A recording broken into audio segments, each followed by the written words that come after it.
শনিবার রাজ্যে প্রয়াত প্রাক্তন মুখ্যমন্ত্রী সুধীর রঞ্জন মজুমদারের 17তম প্রয়াণ দিবস। এই প্রয়াণ দিবস উপলক্ষে ওনার প্রতি শ্রদ্ধা নিবেদন করা হয় আগরতলা কংগ্রেস প্রধানের কার্যালয়ে। তার প্রতিকৃতিতে পুষ্পার্ঘ্য নিবেদন করে শ্রদ্ধা নিবেদন করেন প্রদেশ কংগ্রেস সভাপতি আশিস কুমার সাহা সহ অন্যান্য নেতৃত্বরা। প্রশাসনিক কাজকর্ম থেকে শুরু করে প্রয়াত প্রাক্তন মুখ্যমন্ত্রী সুধীর রঞ্জন মজুমদার যে দায়িত্ব কর্তব্য পালন করেছেন রাজ্যের মানুষের তা মনে রাখবেন।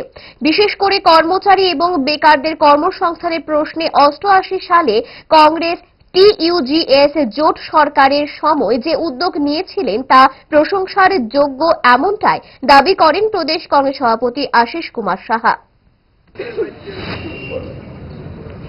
ওনার এই প্রশাসনিক সময়ে সর্ব অংশের মানুষের উন্নয়নে উনি যে পদক্ষেপগুলি গ্রহণ করেছেন এগুলি আজও সর্বজন বিদিত।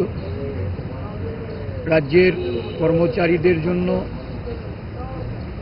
এবং একটা বড় অংশের বেকারদের যারা বয়স উত্তীর্ণ তাদের কথা মাথায় রেখে উনি কর্মসংস্থানের বা সরকারি চাকরিতে নিয়োগে যে ভূমিকা পালন করেছেন, এই রাজ্যের প্রতিটা গরিব অংশের মানুষের কাছে উনি ছিলেন সুধীরদা হিসাবে খ্যাত।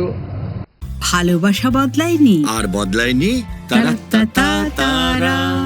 5 দশক ধরে গ্যাস অম্বল ও পেটের সমস্যার একমাত্র সমাধান গ্যাস নল।